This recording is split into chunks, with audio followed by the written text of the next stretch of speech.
Hoe werk MX se digitale netwerk? Kom ek verduidelik.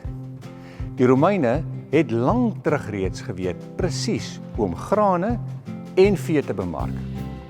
Kom ek weet jou, geen boer kan vandag 10 kopers bel wat gereed staan om sy lewende hawe of sy grane te koop nie.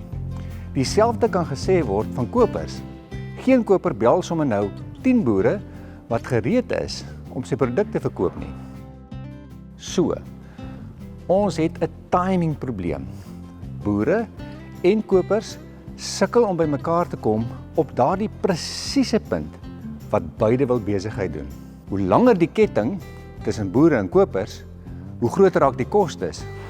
So, dis of die boer wat minder kry, of dis die koper wat meer betaal. Reeds 2500 jaar terug het die Romeine 'n oplossing vir hierdie probleem gehad. In antieke Rome was daar 'n stadsplein, die Romeinse Forum. Boere kon hulle produkte na hierdie plein gebring het, waar hulle direk met kopers 'n billike prys kon onderhandel. Vervoerders, banke en selfs prokureurs was op hierdie plein teenwoordig gewees waar hulle dienste kon aangebied het. Nou hier is wat jy moet weet. MX is die moderne Romeinse stadsplein. Ons bring boere en kopers bymekaar op ons digitale stadsplein. Vir die boer is dit soos om sy produk op hierdie stadsplein uit te stal, sigbaar vir alle kopers. En onderhandelinge kan nou plaasvind direk tussen boere en kopers. Vervoerders kan selfs kwotasies gee voordat transaksies afgehandel is. Ander dienste koppel ook direk aan ons digitale netwerk om transaksies verder te ondersteun.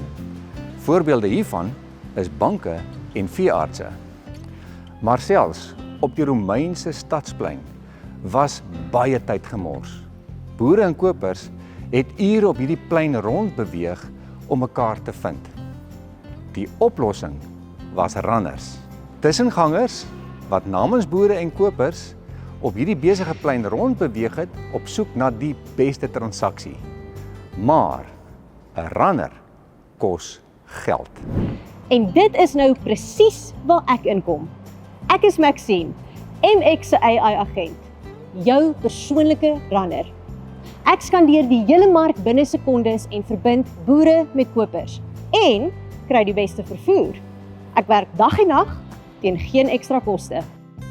Vir 'n graanboer is dit soos om uit te roep, ek het mielies of ek het koring. 'n Veeboer kan net sê, kom kyk my speenkalvers. En onmiddellik antwoord kopers, ek soek jou produk en hier is my aanbod. Kopers kan dieselfde doen en binne sekondes word boere, kopers, vervoer en finansiering gematch. So, as jy soos die Romeine wil bemark, stuur net vir Maxine 'n WhatsApp boodskap en sê, ek is 'n boer of ek is 'n koper. Jy kan selfs vir haar sê, ek is 'n transporter.